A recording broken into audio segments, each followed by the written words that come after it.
So I'm saying that new product development is very important to any business, because sometimes you might have a product that you are working with, but then it reaches a point when they no longer appeal to customers. The customers are bored with them, they become stale, or even competitors come up with better products than yours.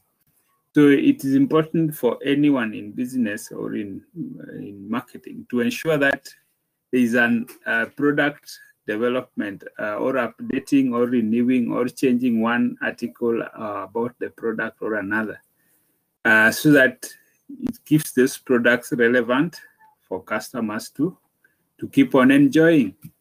Like, for example, talk about operating a restaurant. You find that restaurants, they keep on reviewing what is the content of their menu from time to time. So it's not just the breakfast that you offered in 1995 is the same one that you offered today in 2020. You know, customer might find it a little bit stale. Like, you find that to keep patrons coming or to keep customers going to that particular outlet, they expect you to get something new and something better. And that's what will keep them coming. You normally see even supermarkets, sometimes they keep on changing the arrangement, how it is arranged, how the shelves have been planned, or how items are put. So they don't just keep them at one position for forever or perpetually, but they keep on shifting items from one position to another. That is just to create an illusion of a newness in that particular outlet. The same way, even the restaurants, for example, the arrangement and all that sometimes can be changed so that when patrons come in, they find something new, something that has not been there, and they feel that, oh, there is an improvement. Even improving lighting sometimes can make a difference. So the same way with products that we have. At times it's important to review them, change them, even can change the packaging. Maybe the content is the same, but packaging has been changed. It has been rebranded. It has new color, new way of packaging. Maybe a few products that were packaged differently before. You find that companies try to make a difference or developing new products. Let's take, for example, there's this famous brand known as Blue Band. You know it, isn't it? This is a brand that every young child growing in Kenya has interacted with. Now today, they're doing the normal, the margarine. Let me try to find one, the package. They were doing that Blue Band, the margarine there, the margarine for the butter, all for many years. I think it was started in 1958. That's when they started producing the product. But then there's a time that they came up with another brand, which they say is lighter, that is used for spreading on bread. Why did they come up with that? So that because it has less fat compared to the original version. So the decision to do that is because of changing customers' response, because there are customers that are keen on the quantity of fat that they take in. So those who would like to use Blue Band for bread or for in their breakfast, for example, would prefer a lighter version of the product. So you find that required a change. Then again, they identified different uses for the original version of Blue Band. Why did they identify a different version? Because on a different uses, it's because they want the users to have diversified application of the product. That is also something that comes about. It's something that was not in the original objective of the manufacturer, but it has changed. It has changed so that instead of just using it for your bread during breakfast, you can use it for preparing maybe porridge, for preparing maybe ugali, for baking, for example, and for other uses, and even for frying food, for example. Let me try to share a page here.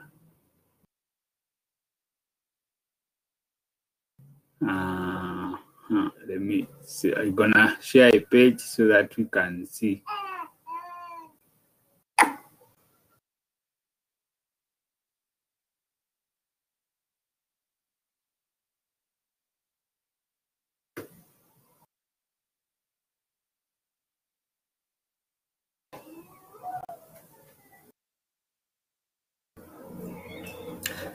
You can see.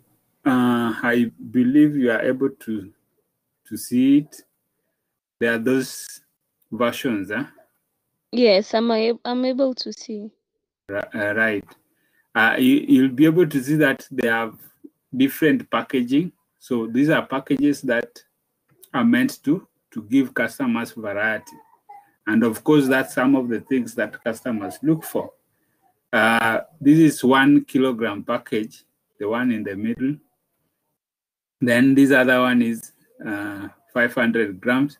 Then you have smaller, the sachet one, the sachet. You can see the sachet for Blue Band. Now, for most of the life of this brand of product, it has been supplying the margarine, the original margarine. That was the product that has been marketed for years. And then it came in different packaging. That was a new thing. Different packaging was meant to attract customers with different level of income. Then they came up with this lighter one. Even the blue is the blue covering, the lid is lighter blue compared to the other one. That was meant to give the people who want to use it on bread a lighter version, which have got little less fat compared to this other one. You know, the health sensitive customers. That's a response to health sensitive customers. Then, of course, there are now other brands. They are branded Blue Band, but they are completely different from the original product. Like we have Blue Band peanut butter. Now, it is trying to our customers to diversification in this product, Blue Band peanut butter. Peanut butter is absolutely way different from the fat product that is here. But the margarine, the butter. Now, peanut butter is essentially peanuts or groundnuts. Then they have Blue Band mayonnaise. You know mayonnaise? Mayonnaise is essentially made from eggs, egg yolk. You can use it. I know you guys are in restaurant, you understand these things. It's another product. Why have they branded it Blue Band? Because they want to diversify the appeal for this particular brand so as to maintain it. Then they have here oil, cooking oil for Blue Band. You know, like these are new products, these are new developments that they are coming up with so that they can improve or increase the appeal of that particular brand. So you normally find that as the key thing. So what I'm saying that why do companies develop new product? Because they want to maintain their appeal to customers, and they try to reach out to groups that have been left out with their product provision. So today you can use Blueband for baking. You can use it for your bread. You can use it for your porridge. You can use it for your bread spread. You can use it for even for preparing ugali and such like. Imagine, have you ever used ugali prepared from Blueband? It is quite unique and quite tasty. You can eat it without nothing, and you enjoy it. So you can see all these possibilities that you can reach. So that's why companies come up with new products. They develop them, they keep on modifying them, they keep on changing them so that they maintain appeal to their customers and such like. So now that happens not only for Blueband, but for many other products. If you look at, for example, let's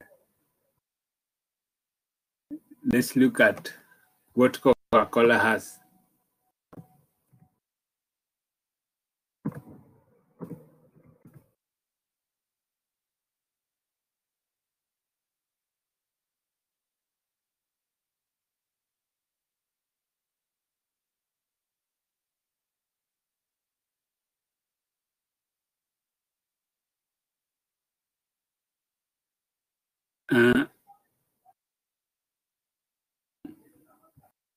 Are you able to see that? Yes. Oh, good. So you can see Coca-Cola also has got variety. Variety are meant to give customers different experiences and different appeals. Like in this main picture, you can be able to see this Coca-Cola. Now, the different flavors, the first 4 Coke brands, the normal one, you can see this one with green, you can see this one with black. They call it Coca-Cola Zero. And then you have the Diet Coke preferred by those who are health conscious, for example. You can see that those variety, originally it was just the normal Coke for everyone. But why do they diversify or come up with a different product? Because they want to appeal to different customers in the market. Now, again, they realize that Coke is a little bit more strong, especially to children. So they made a good one called Fanta. This is mostly targeting children, maybe those who don't like the taste of Coke might go for that. Then there's also Sprite. At one point, they promoted Sprite as the drink that quenches your thirst, and they would advertise it as such, that you have to obey your thirst. They still do advertise it that way. And so all those are meant to target different customers. But you also realize that the need to diversify will make the companies appeal and respond to different needs in the market. Now look at the packaging. The packaging are also different. You have bottles, you have plastic bottles, and you also have glass bottles. You can also see variety. Again, apart from the carbonated water, that is the soda that Coke is doing, Coca-Cola has also gone a notch higher. At one point, they asked themselves, what do people drink when they are not drinking soda? You know, if for a business to succeed, it must argue from a perspective where they're not just looking at their competitors and competing with them directly. You look at substitutes. Like, for example, what is a substitute of tea? Do you know the substitute of tea? Yes. Substitute of tea is coffee, isn't it? Yes. Yeah. And now those of us who take tea in the morning for breakfast, is there any other substitute?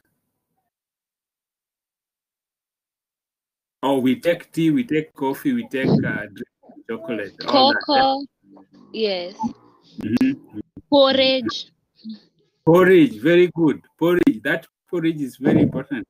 Instead of taking a cup of tea or coffee or chocolate or cocoa, you can decide to take porridge. You can also decide to take milk, for example. You might even want to decide to drink water. Some of us go for maybe yogurt or something else, sour milk and whatever. So all those are substitutes. Now, what Coca-Cola thought of doing is they asked themselves, they promoted soda for a long time, that is the carbonated drink, but then they realized that there are some people who don't like soda, but they like water.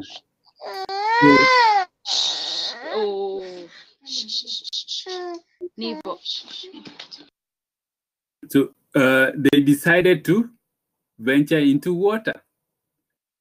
So in order to appeal to the water drinkers, they came up with a brand known as Dasani. You can see it in among this group.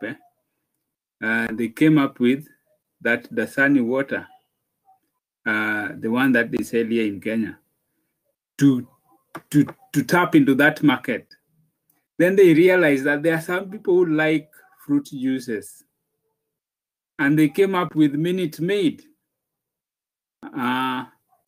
Minute Maid, you can see it here.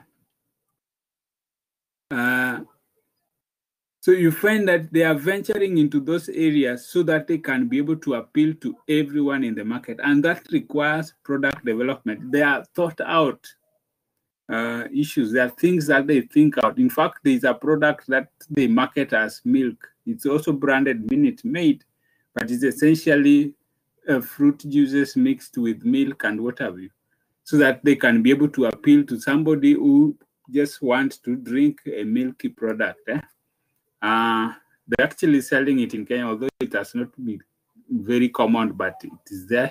It was launched about 3 years ago. So you find that those differences are there. So why do you think they are there? Because the company wants to maintain their appeal to every other group. Now you can see there are some brands that are not even selling here in Kenya, but they are still part of Coca-Cola.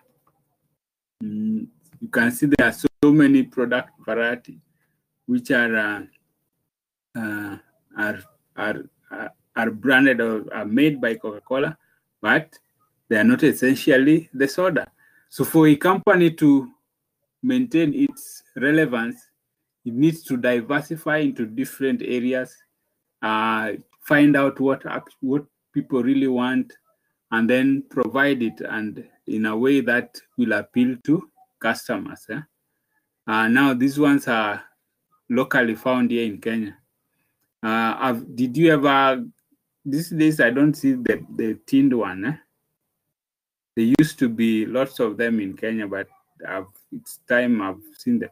Like Nesty, you see the Nesty, Nesty is supposed to give you the taste and the feel of tea. You see this brand is supposed to give you the taste and the feel of tea.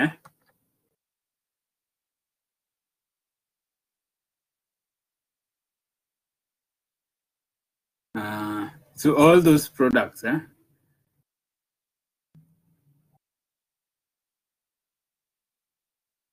So just to come back to our class area, the class notes, let's just go back to where we were, the class notes, so that we don't lose the direction as much.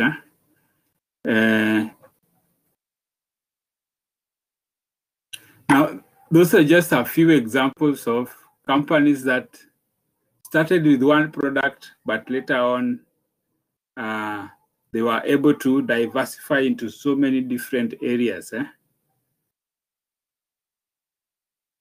So the reason for diversification, of course, is to maintain relevance in the market and appeal to customers. So new product development requires any organization that develops that product to go through these steps. One, idea generation.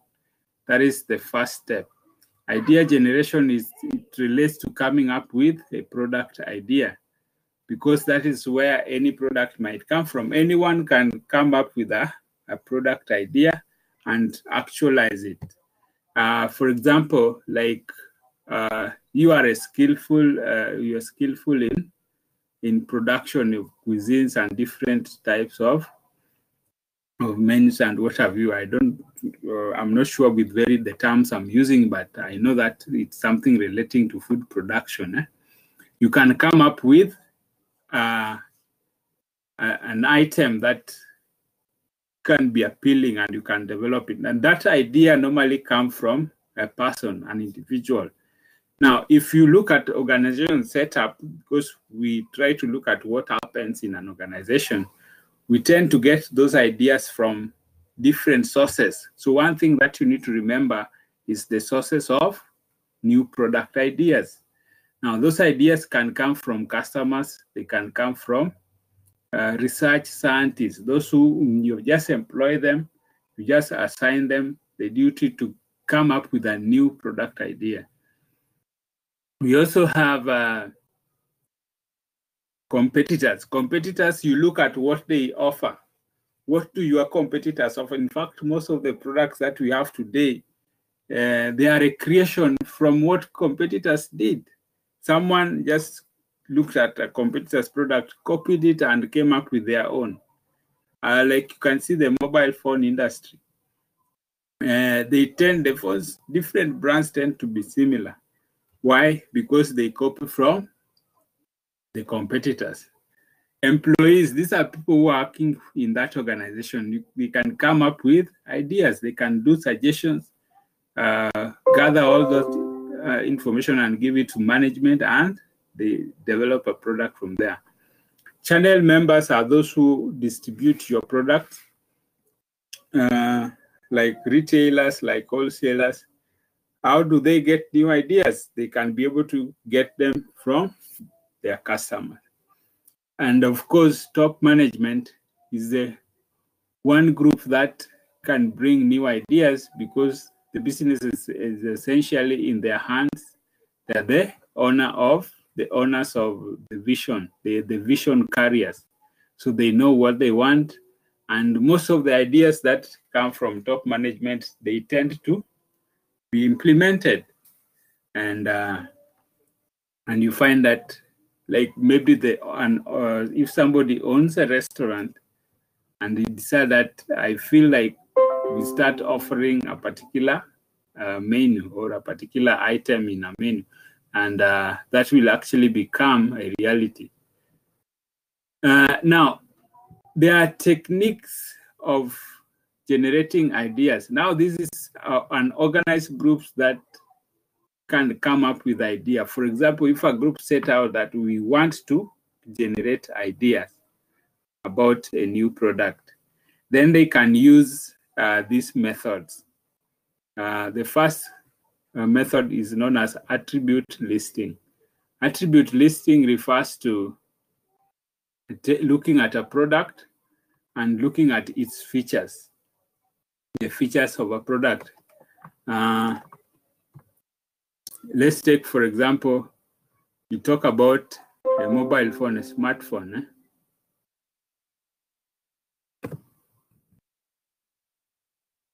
The smartphone brand.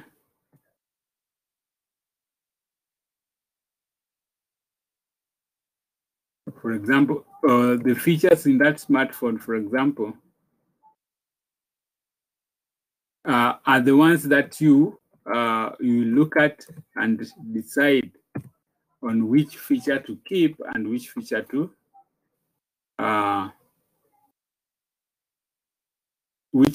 keep and which feature to change. So in many cases, you look at a particular brand of item, and then you list down all the features, you list down all the components or all the specifications, after which you make a decision on what you need to keep or what you need to change, or what you need to modify.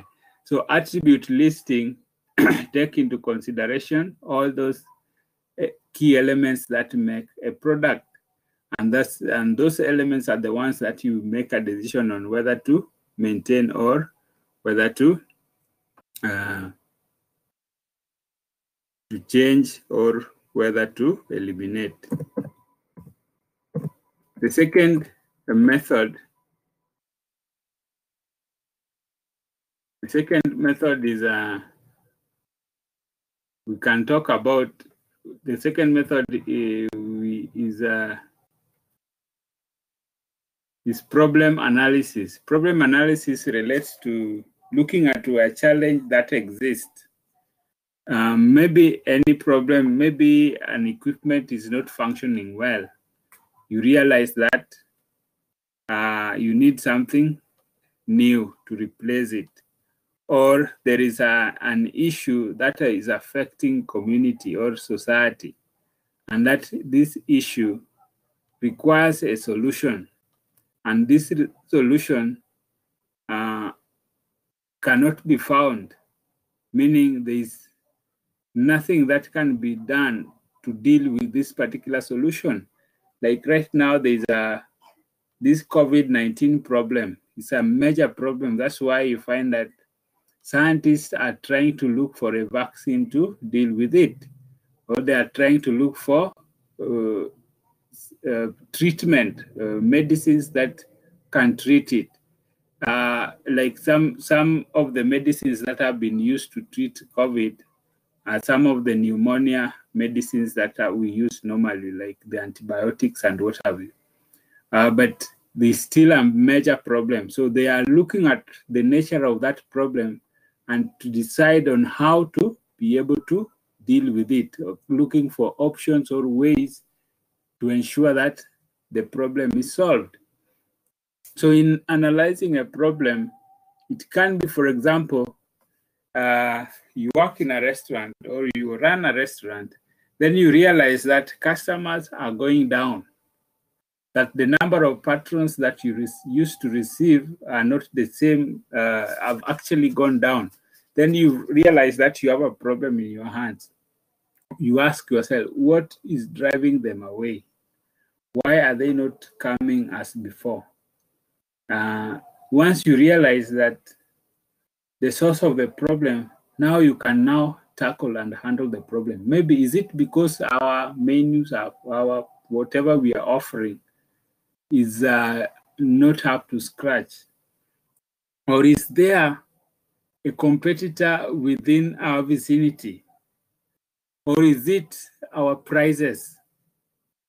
Or is it the quality of our food, for example? So you look at a problem and analyze it. Once you discover the source of the problem, now you can deal with it. If you realize, for example, that your restaurant has become expensive, then what do? You look for ways in which you can handle that situation. So you find that there are companies that now begin to package their products in smaller, affordable quantities. Why do you think Safaricom launched Bamba 10, Bamba 20, Bamba 50, Bamba 100? Because they realize that most of the customers in Kenyan market are those who cannot spend 250 in a day just to buy airtime. So they decided that we are going to come up with a lower denomination scratch card so that they can accommodate more customers. They realized at one point that many people don't have phones because handsets are quite expensive. So they started engaging or partnering with manufacturers to make brands And those brands were branded Safaricom. Safaricom don't make phones. They just partner with manufacturers so that they can make phones accustomed to and branded there. So in this, they can be able to sell affordable phones to people because you cannot make calls without a phone. Therefore, you won't buy credit if you don't have a phone. So in order to facilitate that, they did all those that they did. So it's about problem analysis, looking at a problem and doing how to handle it. That way you can come up with a new product idea. Another thing is brainstorming. Brainstorming. What is this thing called brainstorming? Brainstorming is where a group of people come together and just make suggestions of ideas that can be made into a product. In most cases, all the ideas suggested will be noted down because there'll be someone to moderate that brainstorming meeting, someone to take notes. After they have come up with a sizable number of ideas, then they can evaluate, they can analyze those ideas based looking at the feasibility of each. That what if this one is made into a product? Can it succeed? So they look at the viability of each idea. And then they come up with maybe a list of maybe at least 3 ideas that they can be able to take forward and say that these 3 looks implementable. And then those ones now can be taken to the top management to ensure whether they can be implemented. So those ways, those 3 ways, they are not just 3, there are many other ways, but let's just look at these 3 for the time being. In generating ideas. Are we together? Are we doing the right thing, or we are getting more detailed?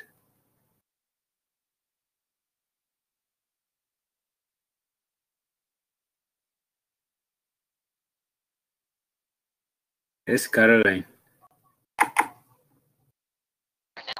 Yes. We are together. Yes, we're together. Right. Now that first idea, attribute listing, and you can see this is Samsung Galaxy 20 Plus. Yes. Now, all the listed elements here are the attributes of the phone. I'm saying, you see that projection? Yes. We're now unmuted. Yeah, you can unmute. You can mute. I'm saying that is attributes of that brand of phone. So whenever they want to improve that brand, for example, they list all those key attributes. There are some which are not even listed. They are quite a number. Now they will make a decision on what to maintain. There are maybe some features, for example, that may not be working very well in this brand, for example. They can decide to eliminate them or to enhance them.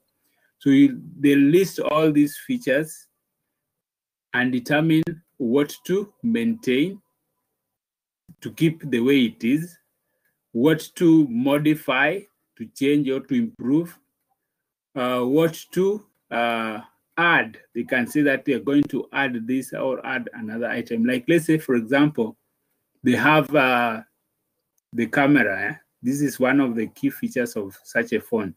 We have 12 megapixel front camera, and there's 64 megapixel. Then there's another. So they have a front camera is 10, and then the back camera has got 3 lenses. You can see they have 3 lenses of the back camera and 1 front camera. So they can decide that we are going to enhance the camera, the megapixels of each camera. So that's something that can be modified. Let's look at the batteries, for example. Battery is 4,500 amps, for example. They can decide to change that. It has got dual SIM. They can decide to change that. It's enabled to receive Wi-Fi. It has got 12 GB RAM. That is the 12 GB RAM. That is the random access memory. That shows the strength of the phone. It has got, of course, the hard disk storage, for example, which is not indicated here, but perhaps it's quite large size. Then you can see all these elements are what can be modified in the phone. That is what's called, you list the attributes and then you decide on what to change and what not to keep. Good. Let's go to. You are currently the only person in this conference.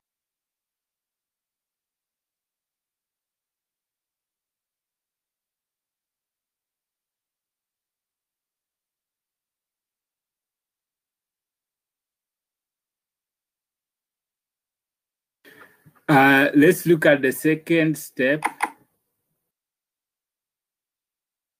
Second step.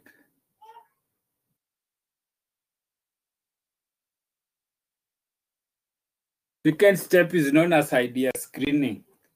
Idea screening is a stage whereby new product ideas are selected by dropping poor ones and selecting the right one, the ones that are better. So it's called pruning of ideas. You maintain the good ones, but you eliminate the bad ones. So now at this stage, there is a criteria that one can use to prune a new idea or new ideas. One is looking at the demand potential for a new product if developed. So if you go ahead and develop it into a product, what will be the demand? That is the number of customers that will want and will want to purchase this product. You also look at long-term expected sales growth of the proposed product. Then how would you project on the growth of sales of this product? You can also determine that. Then 3, is there a possibility of this product becoming obsolete? What we mean is that this product, will they maintain relevance in the market or for a long time, or it will be overtaken by the new development as soon as possible, as quickly? That is important. Then, of course, you look at the expected cost of making that product compared to your competitors. If you make this product, how much will it cost you vis-a-vis what competitors spend to make a similar product? Then resource availability. Are there resources that you can use to help you develop that product? That is very important. Going back to point D, expected cost compared to competitors. For example, if you make cakes, for example, how much does it cost you to make 1 kilogram? Maybe Black Forest cake. How much does it cost you?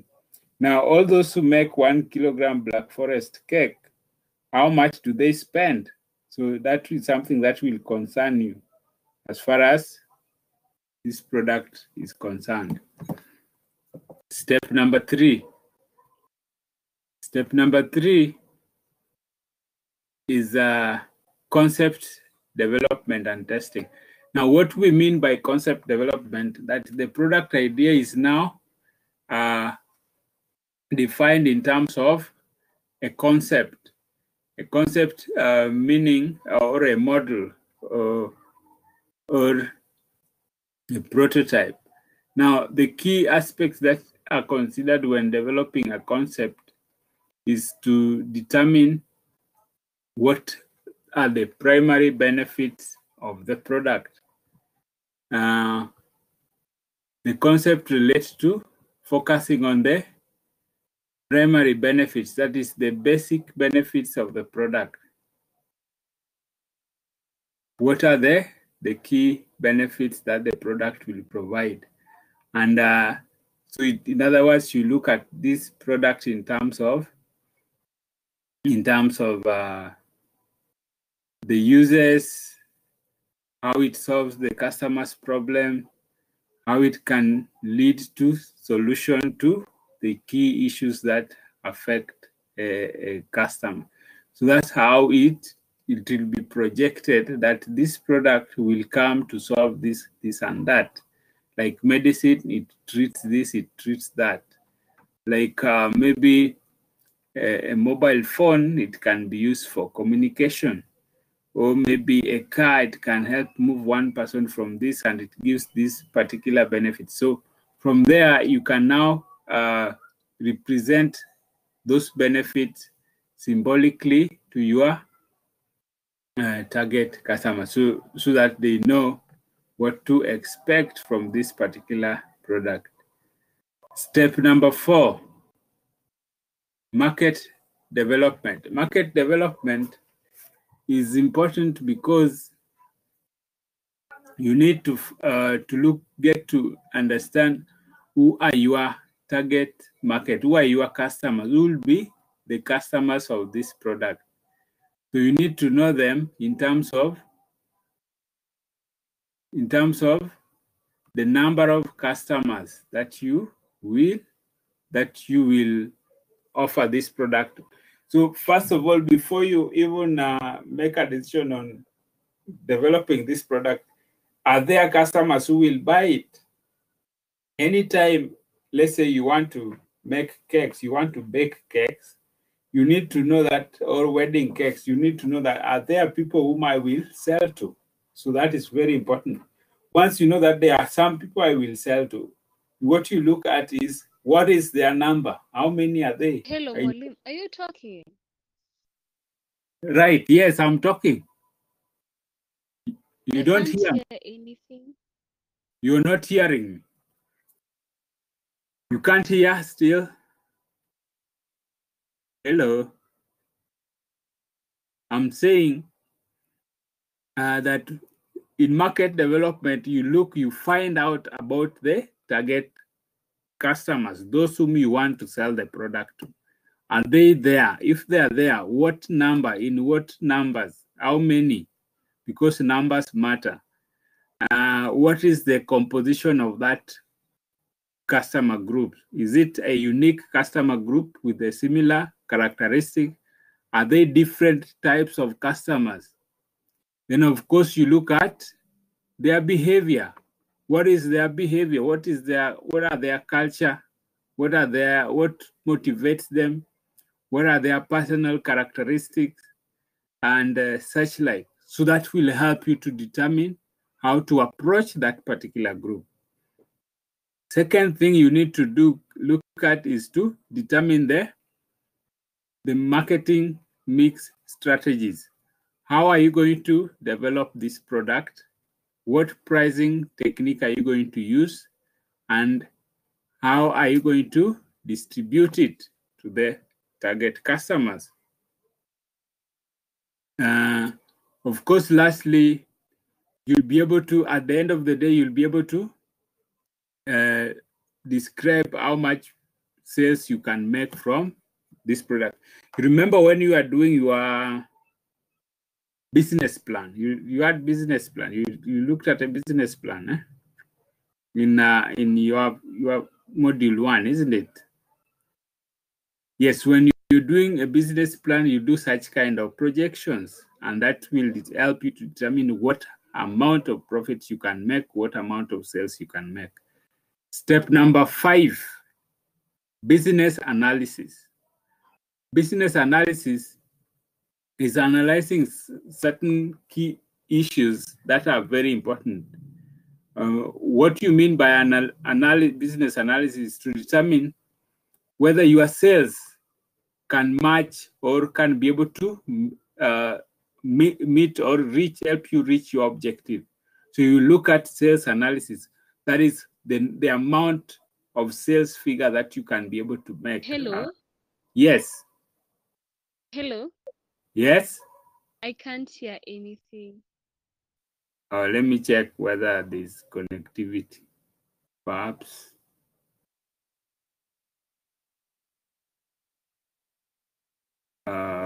Microphone.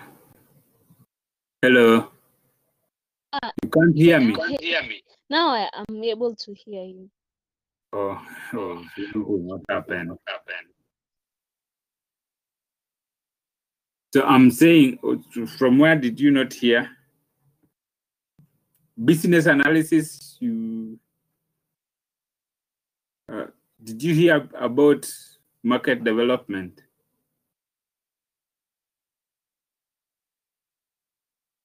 Yes. Right. Yes. Yeah, business analysis, what you need to analyze is the sales analysis. This is where you determine, you project your sales of that particular product. For example, if you say that you're going to be making 20 pieces of cakes per week, 20 pieces of, let's say, 1 kilogram cake per week, and let's say, for example, 1 kg cake maybe is 2,500. That is then times 20, you can be able to project a sales of 10,000 in a week. Now, that is what you do with sales analysis. The number demanded times the price per item demanded. So you can do that projection. Market share analysis is your position in the market against the competitors. For example, when you enter into a market, you'll find that there are people who are already there, or there are people who might want to enter into that particular market. For example, if there are 2 players in your market, for example, or 3 players already, then you join in, you'll become the 4th one. So you'll be able to determine what share are you going to have. So that is very important. Can you be able to capture some customers that can give you a sizable share in this particular market? The third key issue is analysis of cost of manufacturing and selling. Now, it will cost you to make those products that you're making. Let's say, for example, you need to be able to quantify all the costs related to making 1 cake and multiply by the number of items that you're going to make. That cost is very important because it will influence, or it will affect your profits. So that's something that you have to analyze, you have to look at. Now, you talk about manufacturing, or you talk about the cost of making the product. There is also the cost of selling, because maybe you might want somebody to advertise that you are there. Maybe you have a social media site, maybe you use posters to advertise and such like.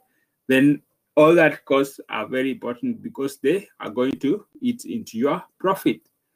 Then, of course, profitability analysis, you determine the level of profits. Let's say your cost of making 1 piece of cake is 800 shillings or 900 shillings. Then you sell at 2,500, and then your selling cost is 300 per piece. Then you can now determine the profit that you make per item. Are we together? Step number 6. Yes, we are. Good. Step number 6 is product development. Now, at this stage, everything is now right. Everything is now okay. You have checked and found out that business-wise, you are profitable. The market is sizable enough, and you understand the way they behave. You know where to get them. Then you reach a point where now you just implement your program, you develop the product. Now, at this stage, the product is made. If it is service, it is provided. If it is a product, it is actually designed and made so that you come up with the actual product. Now, from there, you can give samples to test whether the product is good. So you come up with product samples which can be given to the market. You come up with the product samples which can be sent to the market so that they can be tested. At that stage, you can come up with different or maybe different formulations. For example, you can come up with different sizes. You can come up with like, let's say we're talking about cake, you can come up with fruit cake, maybe Black Forest, maybe any other type of cake that we know, can be able to come up with, and then deliver them, samples of them to your target market so that you can evaluate whether they are acceptable to your customers, so that you can determine whether those items are acceptable.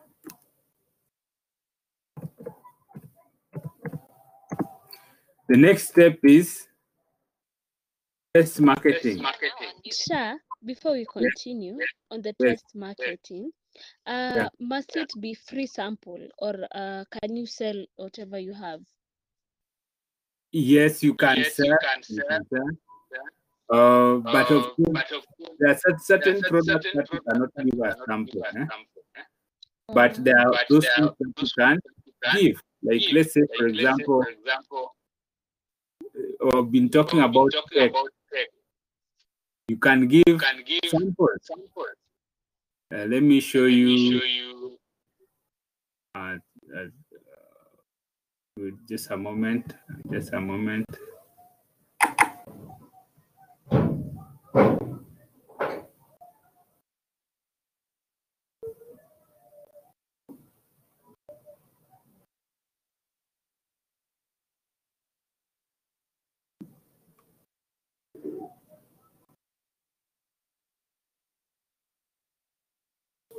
Now, for example, like cakes, these are something that you can cut a piece of it and give your target customer to share. Now you won't give everyone.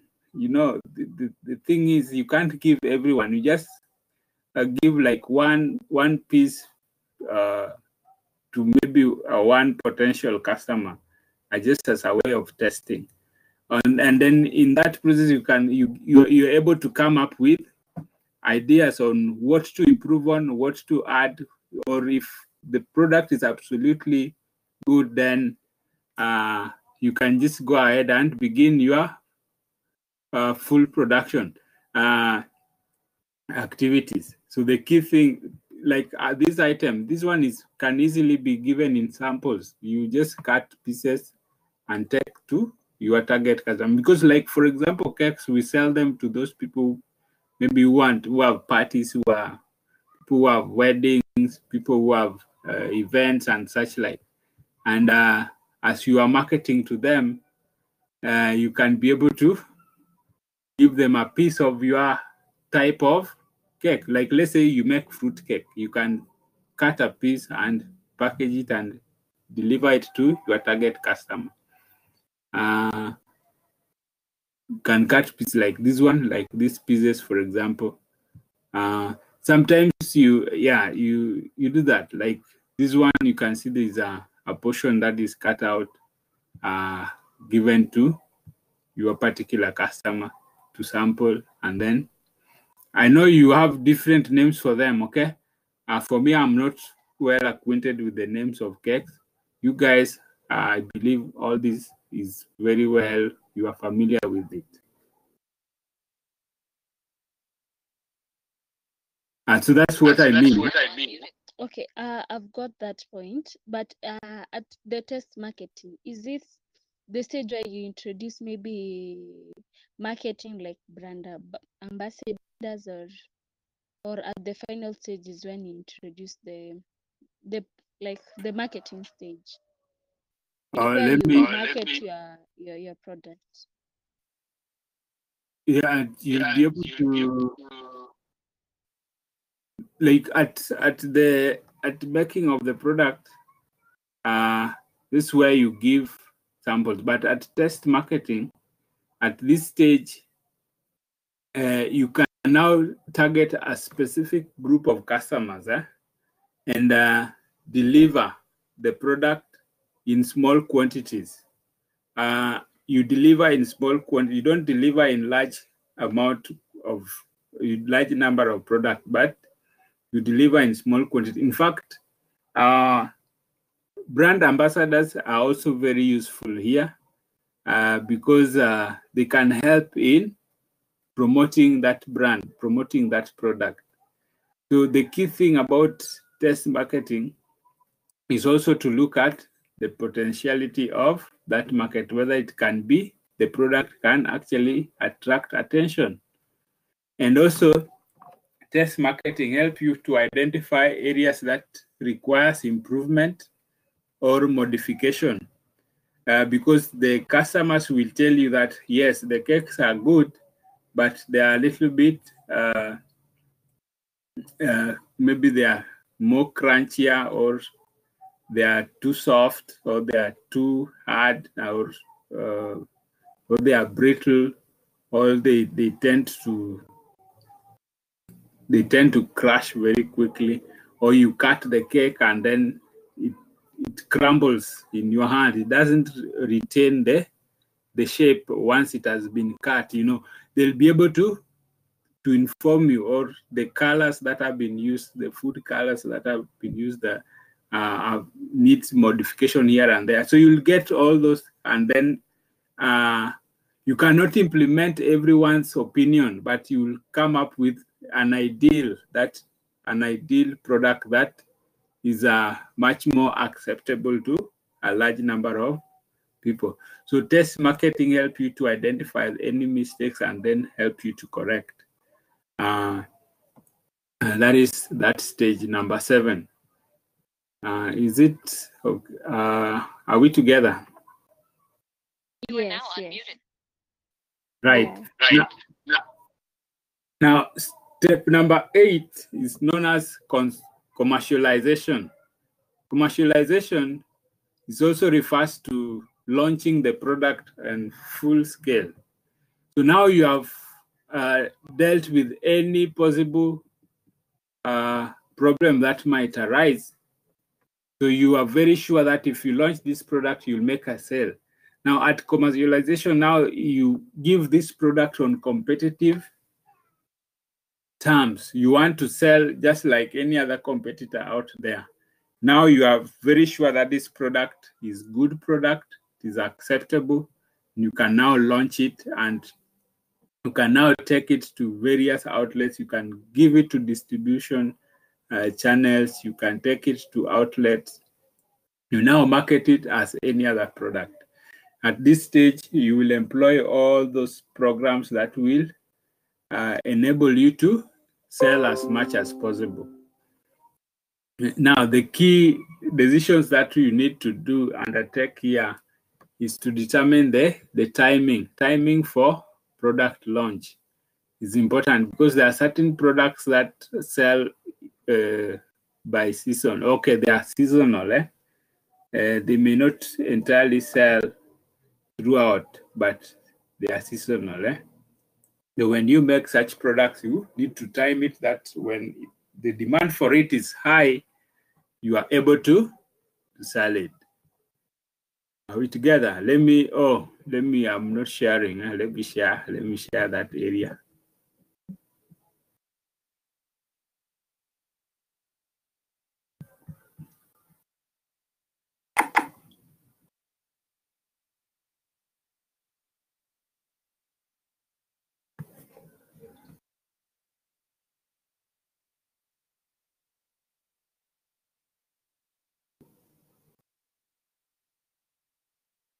I've shared the wrong one.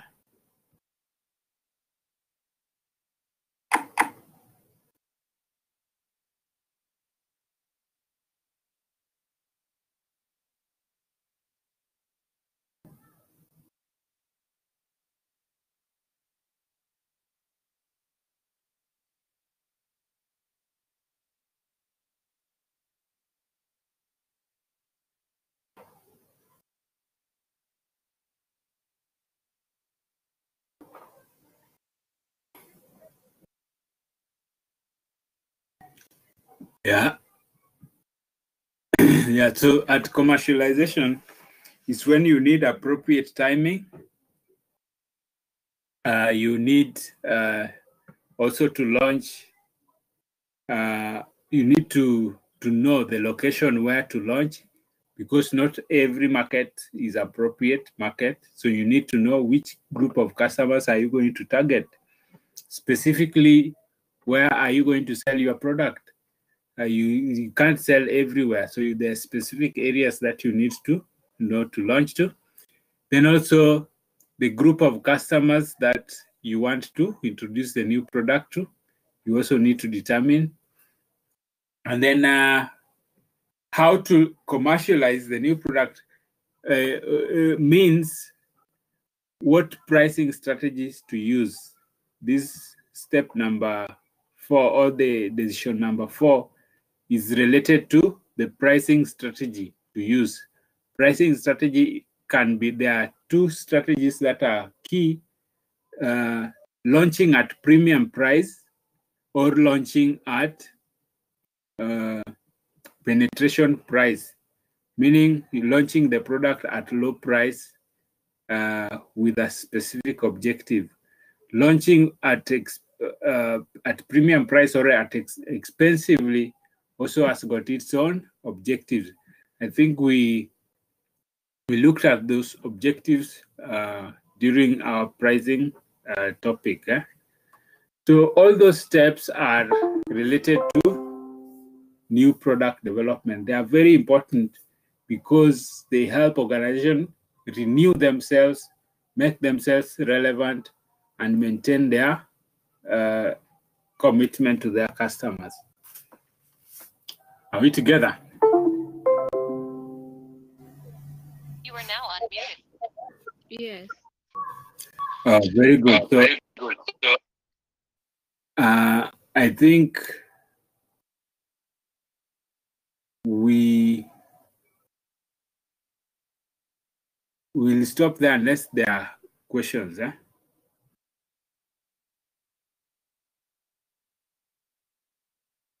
are now unmuted. Just like a point, an example of the stages you've talked about.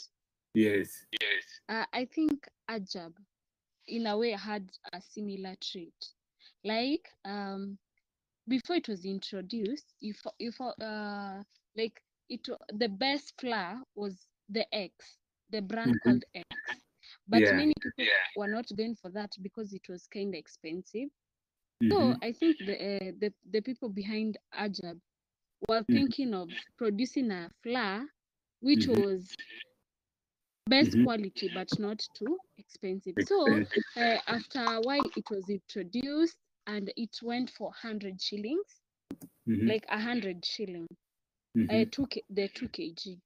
I'm telling you, after like people had there was a good feedback, like it's producing a lot, very soft chapati. It's very nice. That it sold out, like all the outlets, like supermarket and everything. You could not find the Ajab. Then after maybe I think 3 months of shortage, it came back. But now it wasn't selling at 100 shillings. It was going for I think 130. 120, 125, 130. Now closing almost same price with X. Yeah. Actually, I think that it even made the other flour like Ndovu to rebrand their brand and start marketing because they were going at losses. I'm telling you, the only flour people were buying, it was Ajab. Yes. It even made X drop their price. Yeah, that's normally because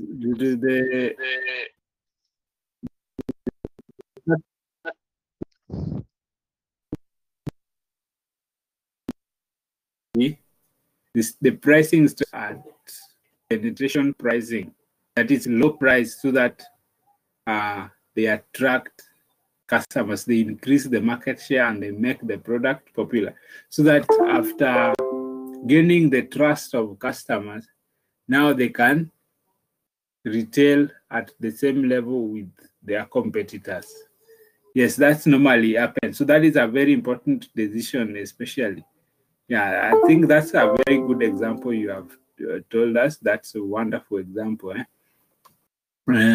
You realize that sometimes when, even in restaurants, when they want to introduce a new menu or a new type of dish, for example, they launch it at a discount or discounted price.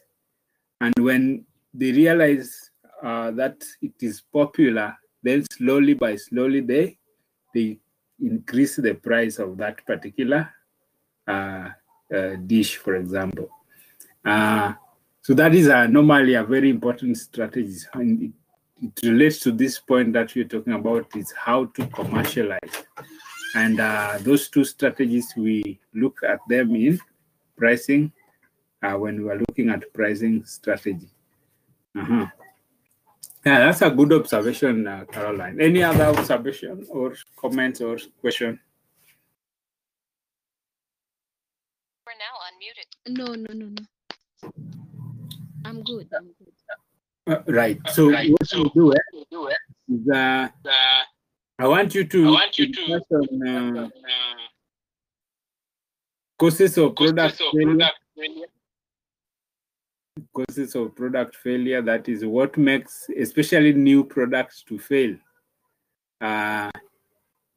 What makes new product fail to sell, that you can look at it. Like one of them is competition, one of them is maybe failure to determine the customer's needs and desires beforehand. Then look at brand positioning. Those ones are, brand positioning is in the notes. You can go through them.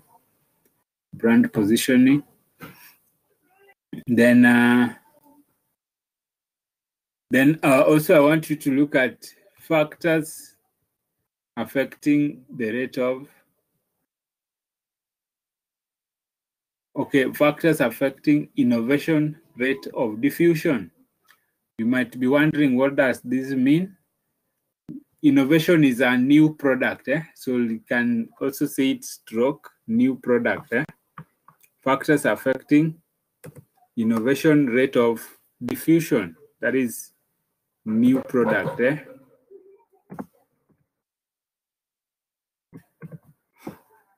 So when you make a new product, what makes it diffuse? Diffuse is how it spreads into the market. Diffusion, how it spreads into the market. So factors affecting innovation or new product rate of diffusion into the market.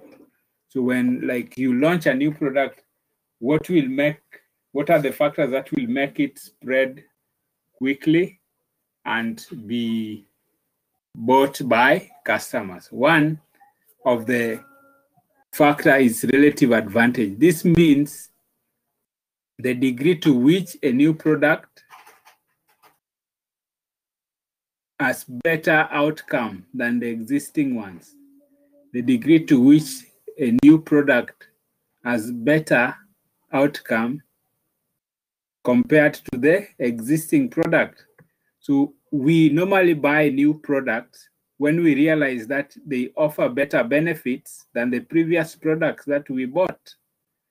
So that is very important.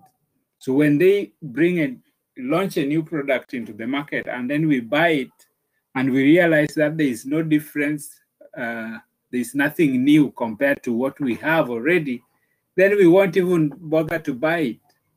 But if we realize that it has got better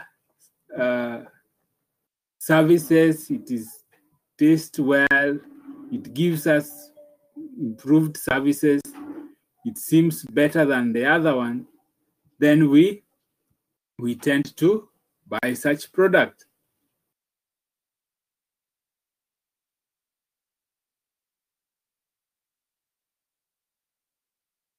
Yes, we tend to buy such a product. Then also the second one is compatibility. Compatibility refers to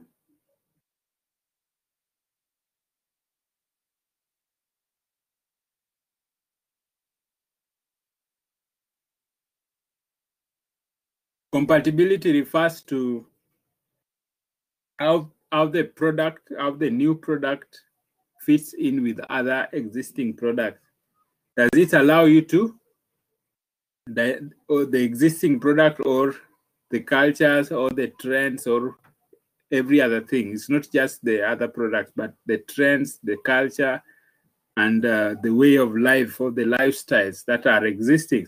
So when a new product is contrary to the existing lifestyle, then it won't buy, it won't sell. When a new product is contrary to existing culture, it won't sell. When it is contrary to, or you find it difficult to use with the existing product or complementary products, then we won't buy it. But if it matches well with the existing product, it matches well with the local culture, it matches well with the lifestyle, then it will easily spread very quickly into the market. Like right now, people want smartphones. If a company comes up and trying to sell analog phones, no one will even look at them because it's not compatible with the current trends and current culture. Like today, you are trying to sell analog televisions, for example. No one will even look at you twice because people have gone digital. You're buying digital TV, so you try to sell analog televisions, you won't find it very easy in the market. Observability refers to the degree to which a new product advantages, benefits, outcomes can be observed by people or can be seen or can be attested, or the evidence of the benefits of the product can be attested or be observed or be confirmed or be verified by the people who are around you.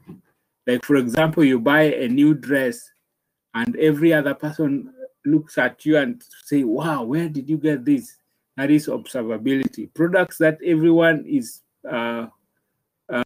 wowing about, or everyone is wondering about how beautiful, how wonderful it is, such products spread very quickly into the market.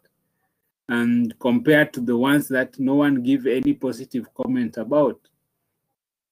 The fourth one is simplicity.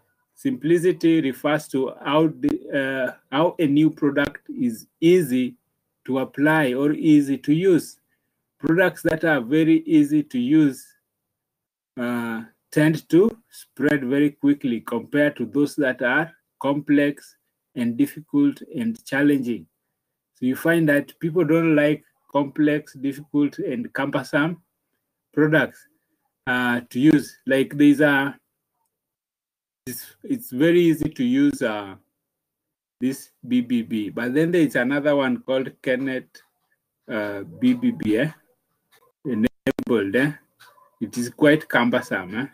Sometimes I try to connect you with it, but you find it challenging. It asks for passwords, it asks for this, asking for that. No, such a product may not be adopted. So we prefer using the BBB, the one that we have been using all along. So people don't like complex product. Even the Zoom is good, but also it is cumbersome in a way. It requires the password compared to the Google, where you just click onto the link and it gets you there. So you find that products that are simple tend to spread very quickly. So when you make a product, do a product that is simple, that people understand, that are easy to use, then you will sell it very well. Triability refers to ability to use the product in small quantities. So those products that you are able to use in small quantities, especially at the launching time, or you can give them in samples, you can give them in test drive, you can fit that cloth in before you buy it, you can fit the shoes, then you would easily buy it. They spread very quickly in the market. But if you go to an outlet, for example, a boutique, and they tell you you cannot test the garment, then you say, you don't want me to test it. Do you want me to buy something that is, then they tell you there is no return policy. Most people will not buy those things. But why do vendors allow you to fit in the clothes? In fact, they even have the fitting rooms because of tryability, because they know that if people don't try the product, they won't buy it because they don't want to buy something that is not good. That's not good. That's why the car manufacturers allow test drives. That's why the baker, the cake maker, gives you a piece of cake to test before you sign that deal, for example. So those products that you can test in small quantities before purchase tend to sell very quickly or spread very quickly in the market. So remember those key factors, those 5 factors. They are very important related to new product.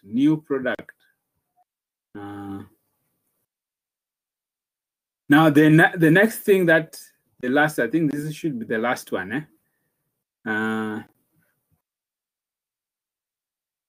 Is adoption process for new products. Adoption process for new product. This is a product that has never existed in the market, and now it has come. The adoption process, adoption is beginning to use a new product. It follows this step. These steps are in the right order, so you cannot interchange them.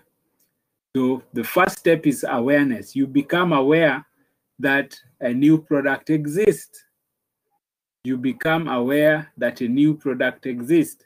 So when you become aware, what can trigger your awareness? Maybe information that you got, maybe a friend told you, maybe you have read you bump onto it on a social media site or on the internet, or over the radio, or read about it in the newspaper. So you can be able to, when you become aware, the next step is you develop interest in that product. Once you develop interest from that, now you go ahead and search for information about it. You develop interest, go ahead and search for information about it. Sometimes you may be aware that a new product exists, but because you don't have any interest, you don't bother looking for it. But when you develop interest, you start searching for information. You go to sites like Alibaba sites, you want to find that product. You want to get to know, where can I find it? Where can I find that product? Like, which product have you heard about lately? Which product have you heard about lately?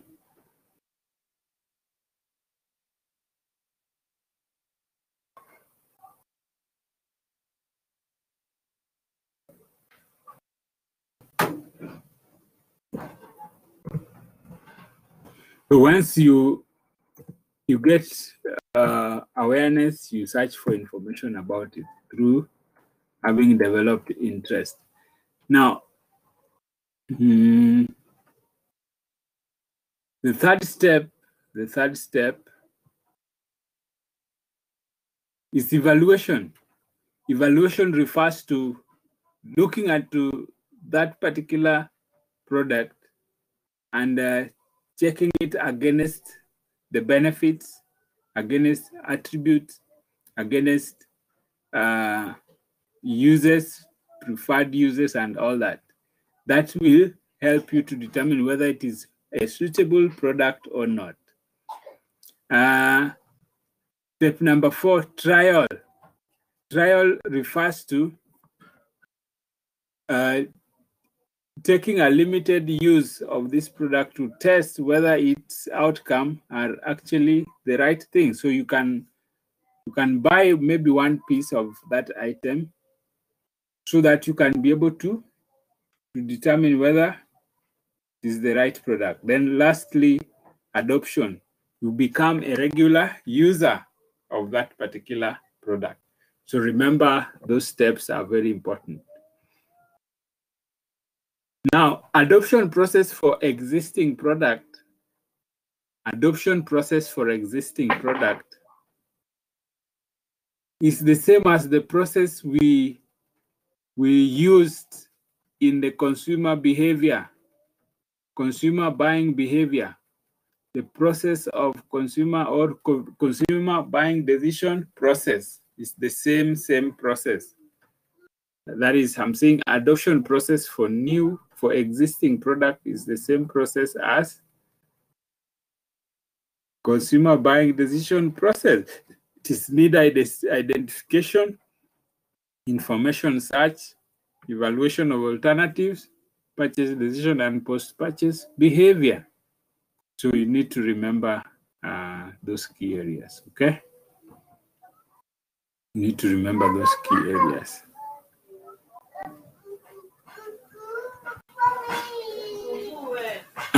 So homework, I'll post the homework on the portal. I'll post the homework on the portal. That is determine packaging of products, product packaging and labeling, product packaging and labeling. So look at product packaging, homework. Homework is one word.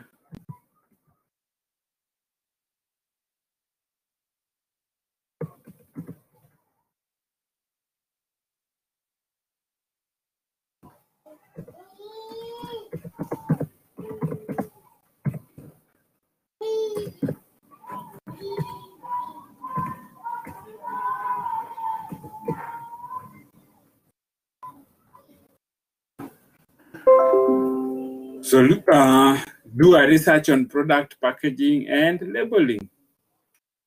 Packaging.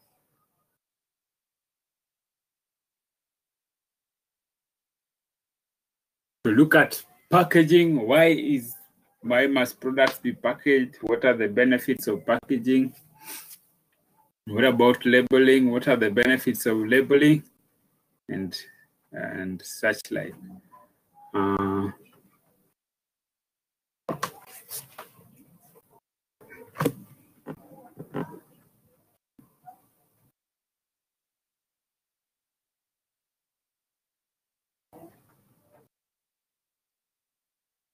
Good. I think we can end there. We can end there. Unless there is any question. Let's end there.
Is there any question?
Mhm.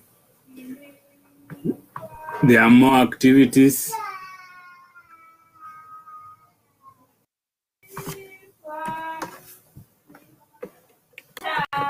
More activities here.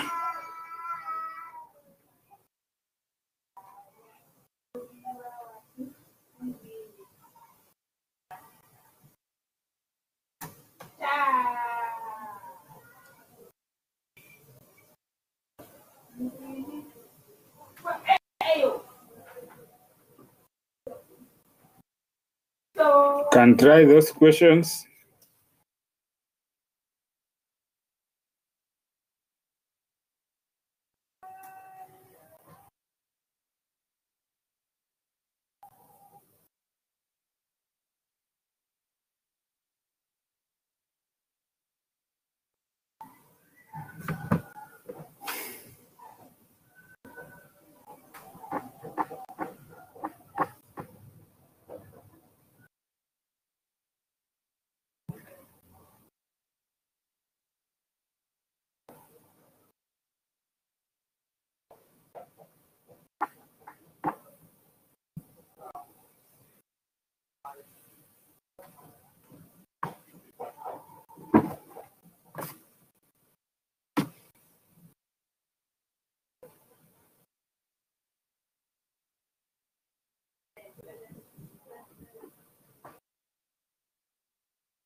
You are currently the only person in this conference.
Watu wangu nimemalizana nao.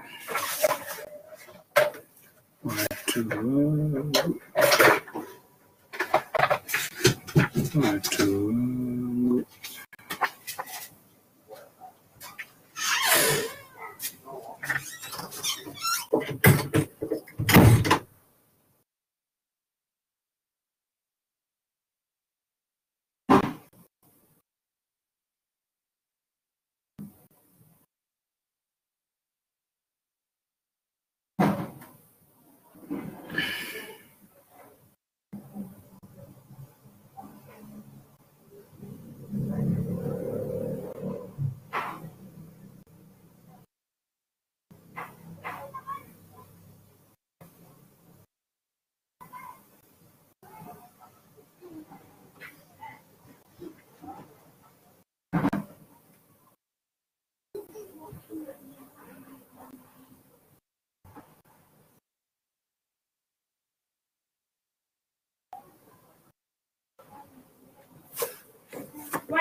Jimmy.